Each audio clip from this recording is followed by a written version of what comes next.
Hello and welcome to Economics Lesson 1.3, the Productions Possibility Curve, or we're going to call it the PPC. Yeah, probably all familiar with PPE right now. This one's going to be a PPC. So today we're going to talk about a production possibility curve and how you can read it. It's a graph. How the production possibility curve show efficiency, growth, and opportunity costs. And then we'll also talk about a country's production possibilities and why it depends on the resources and technology that that country has. So the productions possibility curve, this is a graph that shows alternate ways to use a country's productive resources, okay? And this is going to be the entire graph, okay? The entire graph. And I'm going to show you a graph here in a minute. The production possibility frontier, it's going to be a line on this graph. Actually, I'm going to go ahead and make a terrible one so you can see it. So it's going to look first quadrant, and we're going to be comparing two things. Maybe I'm making shoes. I know one of them is shoes versus watermelon. Yeah, weird, huh? And it's going to end up looking like this. It will always be bowed out. If you take economics and someone said, draw me a production possibility curve, and they're not giving you numbers, you want to draw it like this. Now, it can be, get a different color, it can be that's not a straight line. It can be a straight line, but it's never going to be concave. Never, never, ever, ever. It'll be a straight line or bowed out. And so this line here is the frontier. The whole thing is the curve. Okay. Efficiency. This is when we use our resources where we're maximizing output of goods and services. Like we don't work 24 hours a day because we've got to sleep. So if you're paying people to sleep on the job, you're not maximizing your resource of labor. That's when we're talking about efficiency. Underutilization. This is when you can use fewer resources than an economy is capable of using. A great example right now, through COVID-19, unemployment has skyrocketed.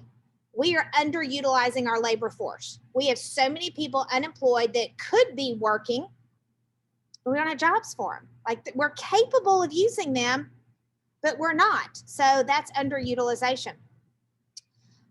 The law of increasing costs. This is an economic principle that states as production shifts from one resource to another, a good or service, more resources are needed to increase production of that second good or service. That's one of the reasons why this curve is bowed out. Now, let me give you an example, because this one kind of threw me off a little bit when I first studied it. If I am making shoes, I probably have a main manager, assistant manager, and workers. Well, now if I'm going to produce shoes and watermelon, I'm probably going to leave my shoe manager there, but take the assistant manager and make him manager of watermelons. So now I got to hire 2 more assistants. Now I'm paying 2 managers and 2 assistants. It's going to cost me more money. And I got to hire more workers. It's going to cost me more money. So as I shift from making one to another, you're going to have more resources, and that can be number one, labor, but it could also be, if you're making watermelon seeds, tractors, things like that. Okay, so here's an idea for you. If you decided to sponsor a community breakfast, would you make more money serving eggs or pancakes?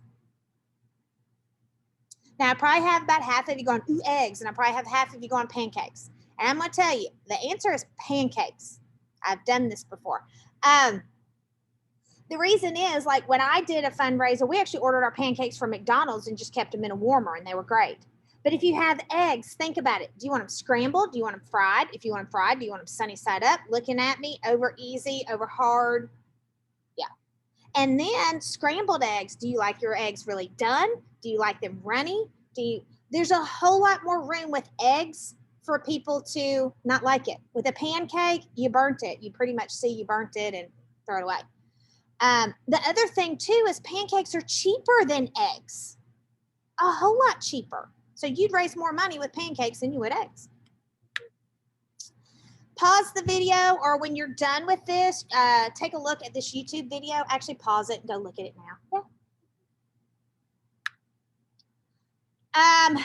If you need to go back to it, it's in the PowerPoint. So let's draw this production possibility curve, okay? And again, I did this a minute ago. So I'm gonna go back to here. Again, we're just in first quadrant. We're always gonna have an X and Y axis, and we're always gonna compare two things. Like I can make, I don't know, lemonade, because that's what I like to drink. Or I can make Kool-Aid. There we go. There's some good ones. And it's gonna look something like this. And we'll have numbers down here and we'll have numbers up here, okay? Now, a couple things for you to know on this. Anything that is on this curve is considered efficient, okay? So when we're right here, we're running efficient.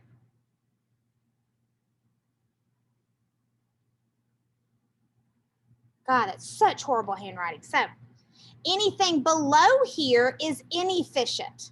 So if we're operating at any one of these points down here, we're inefficient.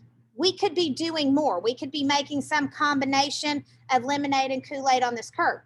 Anything that's out here is unattainable. We can't do it. It's impossible. We don't have enough resources to produce, say, 1,000 lemonades and 1,000 Kool-Aids.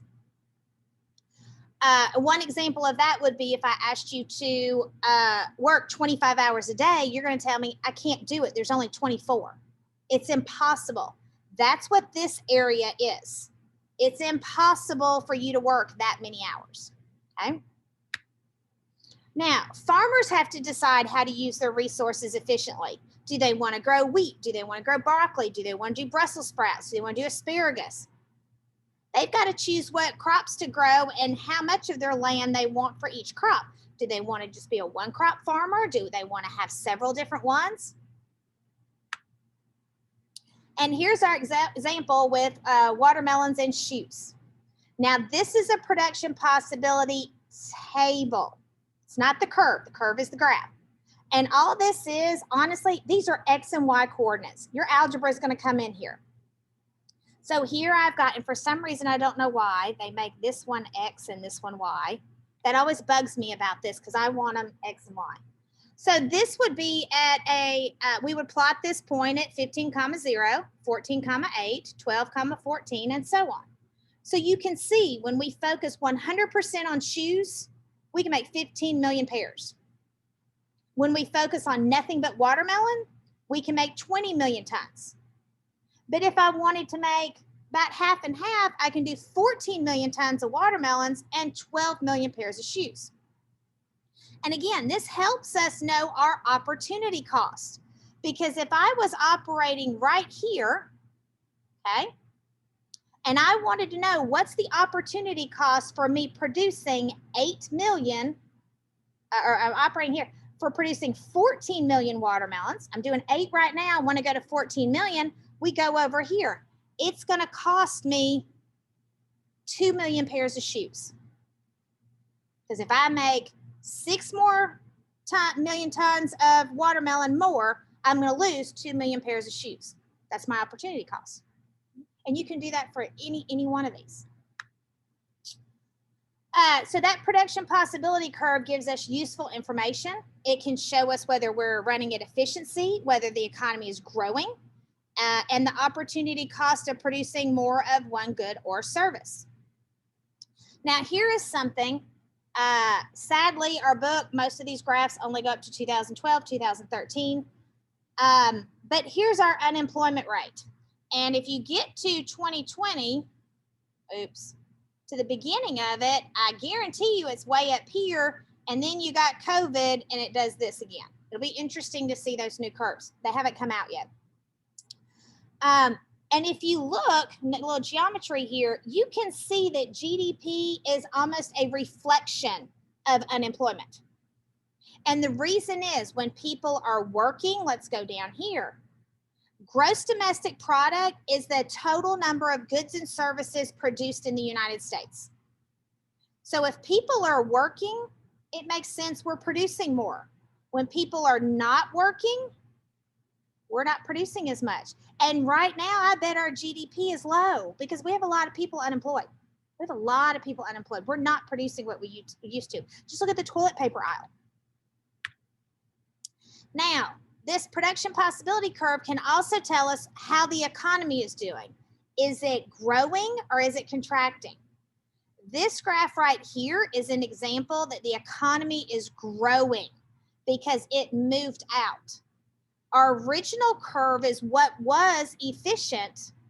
Well, now maybe I went and I bought more land and I can plant more watermelon and convert some of it to making more shoes. I can now produce more. And so that shifts my frontier out. The blue line is now efficient. What was the orange line is now inefficient. And you can see all these points that once were attainable, they're now inefficient. Because I expanded the business, I can now produce more. Farmland. This one always makes me sad because we're seeing this a lot around Hendersonville, where farms are getting bought up and they're turning into subdivisions. Yeah. And that's something that people have to decide. Do I really want to be working the land anymore? Is it easy just to sell it to somebody and let them develop it? And that is the end of 1.3. See you next time.